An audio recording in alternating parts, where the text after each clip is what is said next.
So hi, how are you? It's Jo. So this week I've had fun painting barns. I've painted several in various colour themes.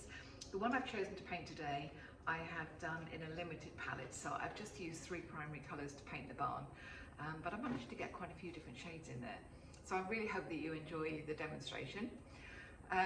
Thank you again for all the subscribers and the likes on my videos. It's really appreciated. So for the month of January I think we'll continue through with the landscape theme, and so the next couple will be elements of the landscape, and just try and develop different ways of painting them in watercolour. So I really hope that you have a wonderful week, and I will see you next week. Bye. Hi, we're going to paint this funky little barn in watercolour. So I've already wet the sky, and I've taken the water right down to where the grass is, the grass line, because you know it doesn't look good when you're painting around trees in watercolor. So you bring the sky down, you just pay it off. So what I mean is that, you know, you have your sky up here, and you can make it as dramatic or as boring as you want.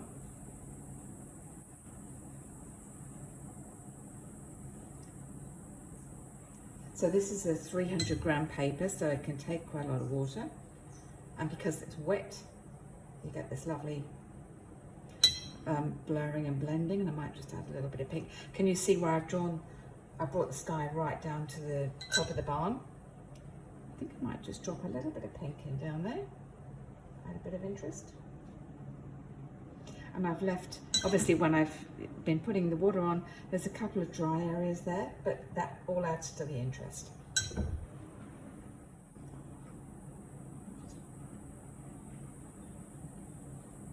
And that's basically all you have to do for a sky. Skies can be as simple as you want.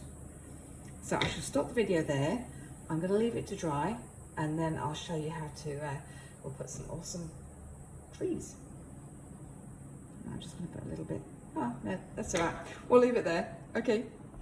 Okay, the sky is dry. So I'm going to do the trees now.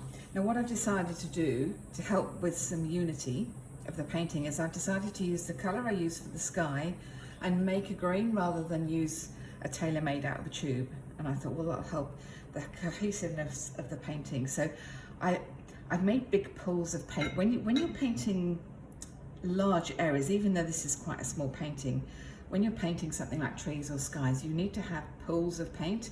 If you just squeeze a little bit of paint out and don't add much water, it doesn't spread, and it looks very static. But the beauty of watercolor is that you want it to run and mix in and get the beautiful blends. So you need to have plenty of water. You can always add more paint, but you know, to sort of start and get the beautiful qualities that you get with watercolor. So as you can see, it actually is still a little bit wet, but never mind. It doesn't matter. All it does is it just gives it a slightly uneven, a slightly blended outer edge to it.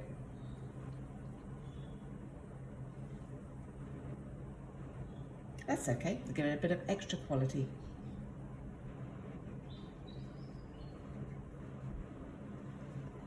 Can you see how it's running slightly?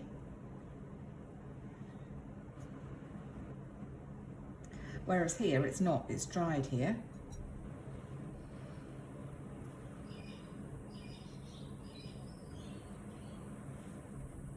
So I might just have to add a bit more water myself. And just make that very top edge very pale so that it doesn't look too odd.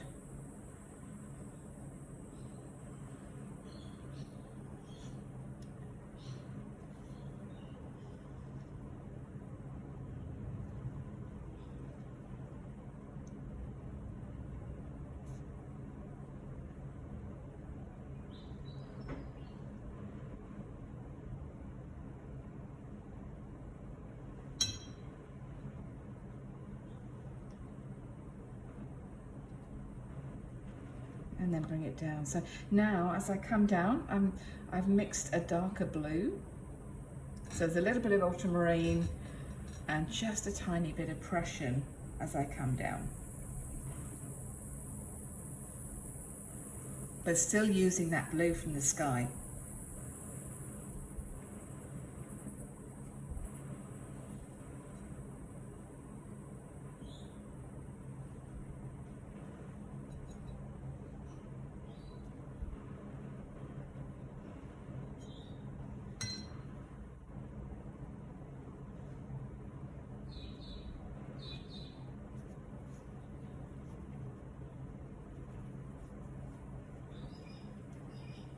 And using, as you can see, you know, by using several different colours, you get much more, it's much more interesting. And I've got a background happening there, lovely. Oh well. Edge of a cloud.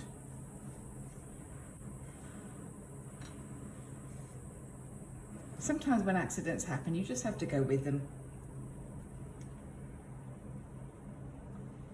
So now I'm using the darkest blue as I get to the bottom, and then just use the edge of your brush to create the uneven edge.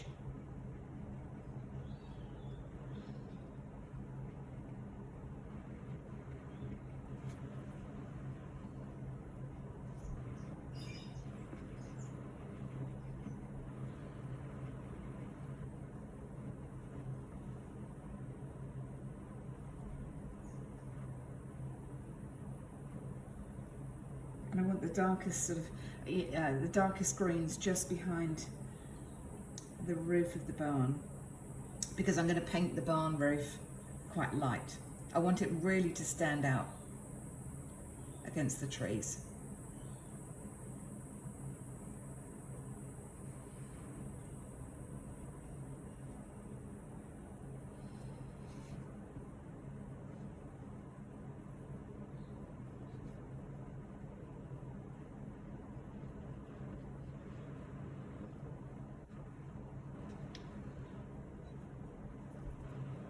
You can always go and drop some more colour in.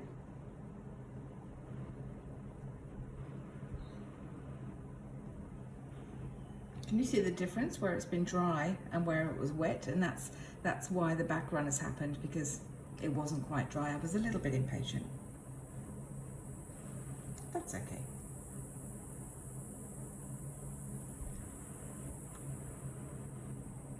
Just putting some more colour in down here.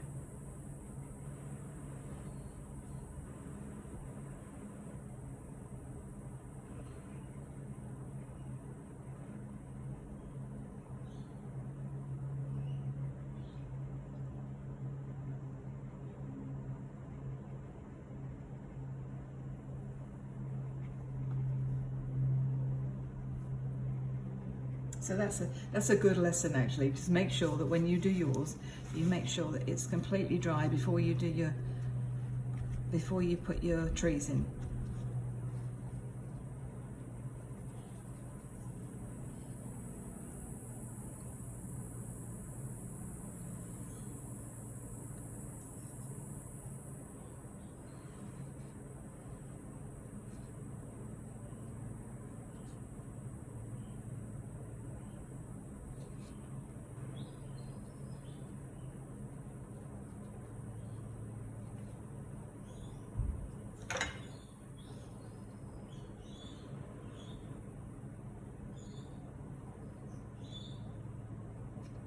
So I'm making these really watery right at the top.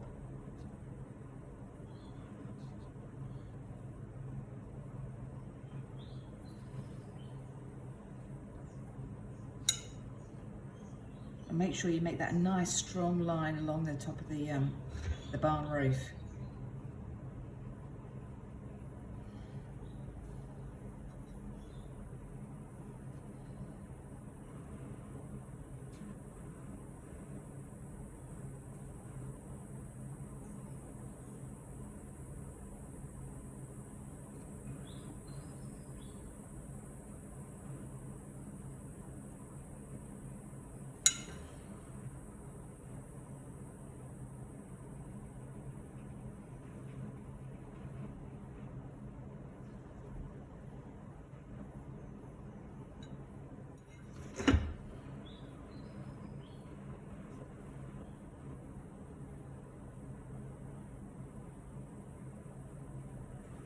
and then round to the other side. Now I'm just going to make my trees a little bit bigger here because I want, you know, I want to create a nice top line.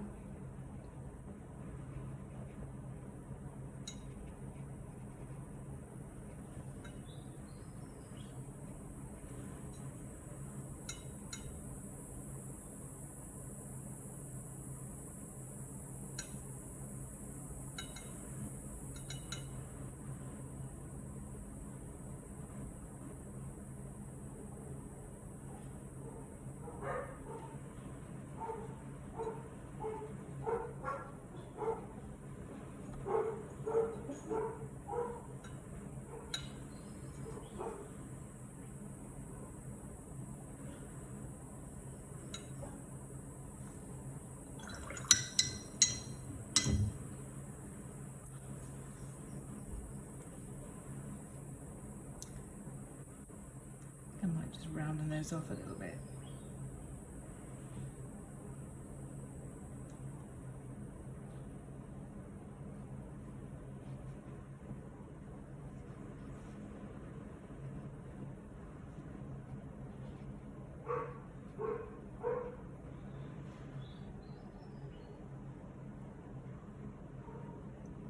Yeah, I think that's better. Okay, so I've put some foliage behind the barn. I'll let that dry completely and I'll come back to it and we'll start work on the barn. Thank you, bye. Okay, so what I did is I cheated a little bit, and with the sky, I took a good old 1-inch round brush and some very clean water and I scrubbed that background out. And I'm quite happy with it now, it's gone. Now, I was probably able to do that because it's a very heavyweight paper and it's a good paper, so I managed to get rid of it. If you were using a cheap paper, you probably wouldn't be able to do that. And then I added some blue in there, and I also added some darker greens on my skyline, just to give them a bit more depth. So when it comes to painting the barn, now that the original barn in the photo is dull, it's all shades of brown. So I thought I'm going to funky it up a little bit, and we're going to go with just 3 colours. We're going to go with one of each of the primary colours. So we're going to go with ultramarine blue, with the raw sienna, nice earthy yellow, so that'll give a nod to reality,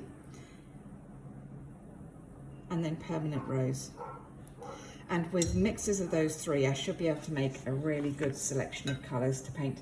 So I'm going to paint each of these planks in a different shade.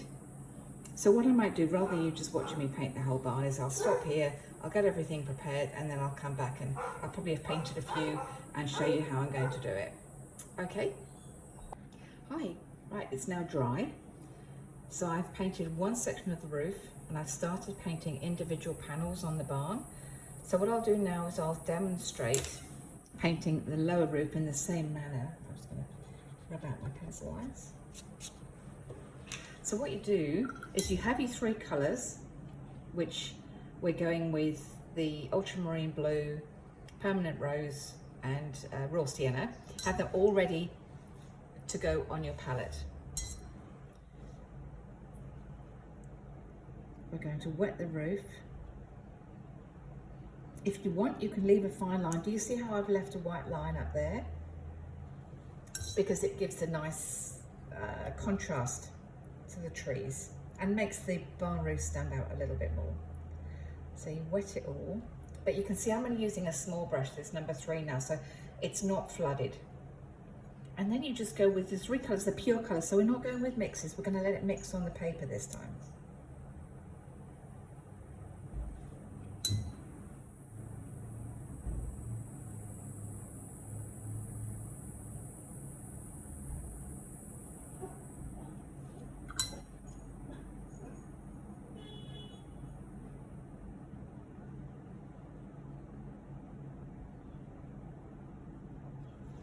If you think it's getting too dark or spreading too much, just take a little bit out with your brush.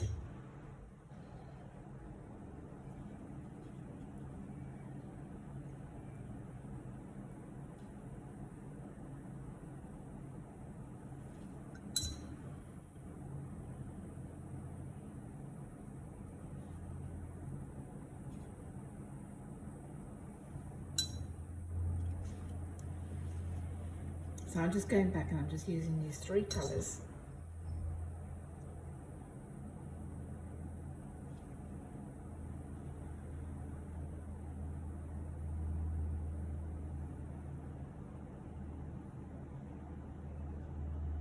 And then that's it. I'm going to leave that. Just in that colour. Now I'm just going to leave that to dry and have a little turn out looking like that. Now for the boards, the main thing is that you don't do the boards next to each other as you're painting. So this time, yes, you can use mixes. You can either use the pure colour or you can use a mix of the 3 colours. And then you just work across. I'm going to work up here because I know my roof is dry. And I know these planks are dry, so I can paint next to a dry plank.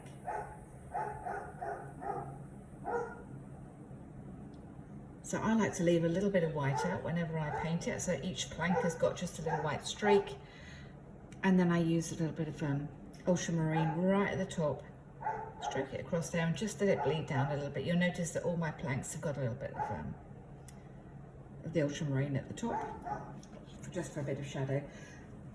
So what I'll do is I'm going to leave it for the demonstration here. I'm going to go and paint all my planks, and then we'll come back and I'll show you just how to start tying everything together. Okay, so I've finished painting all of the slats and the roof, and it looks reasonable, but we now need to bring it all together and actually make it look like a button. So that's what we're going to do. We're going to work on each section and tie them all together. Okay, so if we start off with the roof, and again we're going to need a little fine point, and we'll be using a mixture, probably all 3, the red, blue and yellow, so that the blue is not too sharp. Okay, but we're going to be using slightly thicker colours on this one. So the first thing we need to do is to work on the upper roof. So I should put some shadow in underneath here.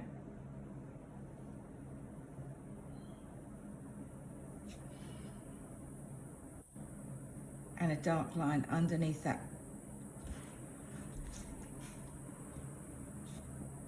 roof edge there.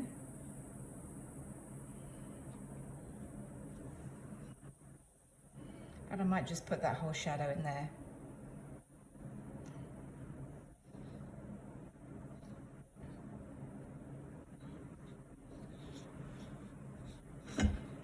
Well, I've got the colour on my brush.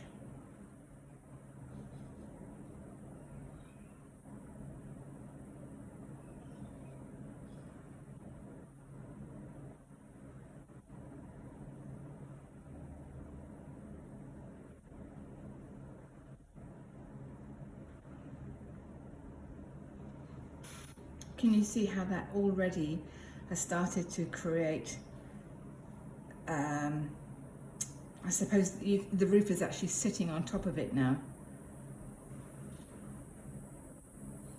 So I'm just dropping a little bit more in while it's wet. Okay, so now we can see that it's a tiled roof. So I'm not going to put lines across to indicate the tiles, but I might just do 1 or 2. Now this is using very watery paint, and you knock a lot of it off, and this time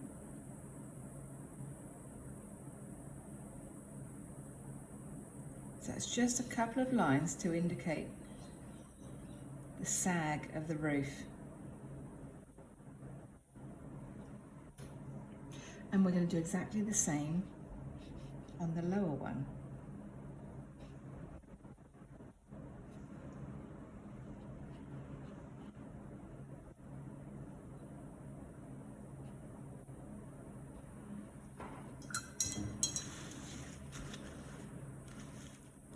I wasn't very keen on that one. Right.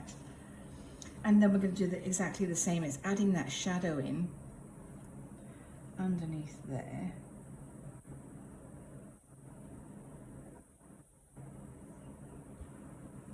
Make that roof pop. Now this one is quite a deep shadow here.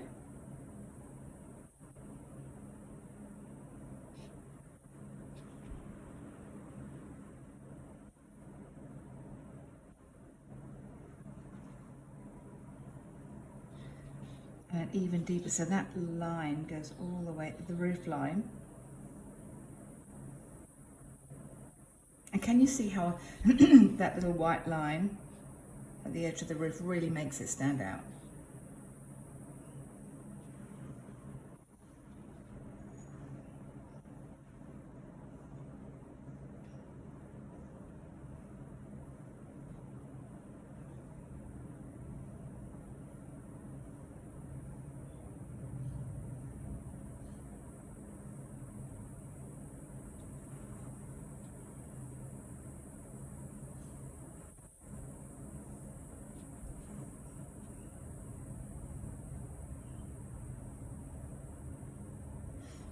Okay.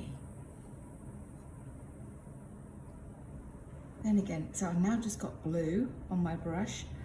I'm just going to separate a few of these planks. I don't want to overdo it, just 2 or 3.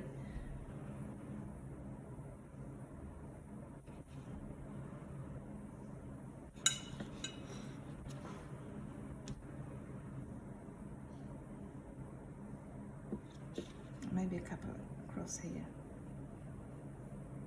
So I'm just using the darker blue just to indicate that where there might be a little gap between the planks.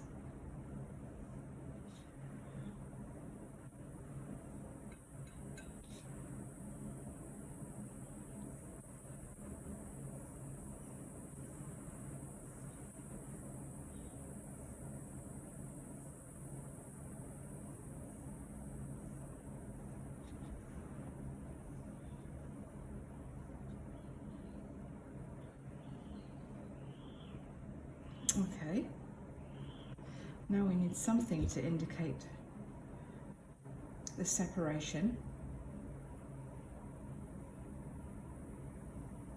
between horizontal and vertical planks. And up there too there's a darker section.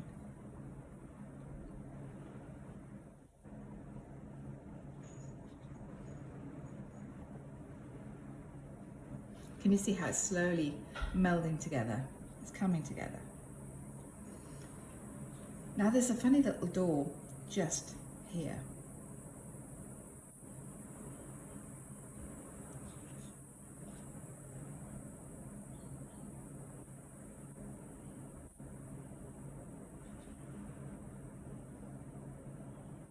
Just do some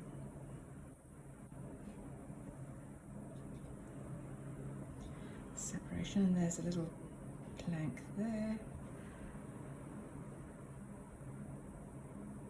Yep, I think that's it for the barn.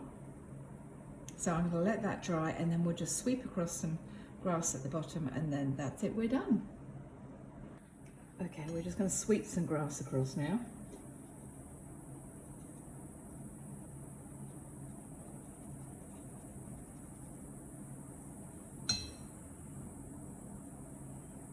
Try to make it a bit lighter to contrast with the background, but again using very similar colours.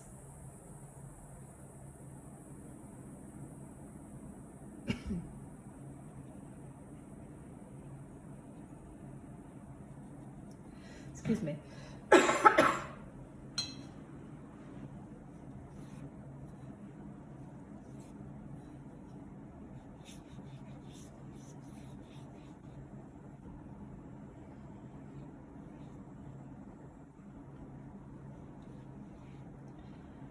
I just find it so much easier to use a flat brush when you're doing sweeps of grass. Use a flat brush and get it on really quickly. If you take too long, it dries off and it looks bitty.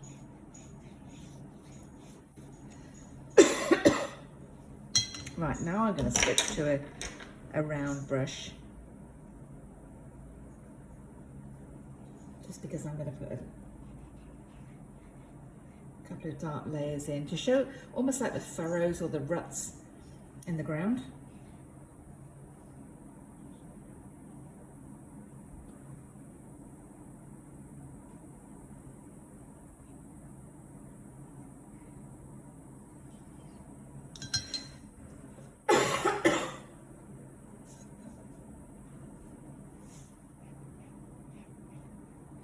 And can you see, because the paper is wet and the paint bleeds, it almost looks like blades of grass.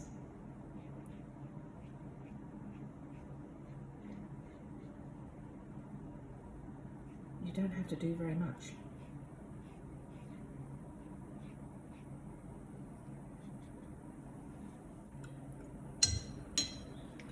If you find that you've overdone it and you think, oh, I really don't like that, you just, again, get your flat brush and sweep across again. That just evens it all out.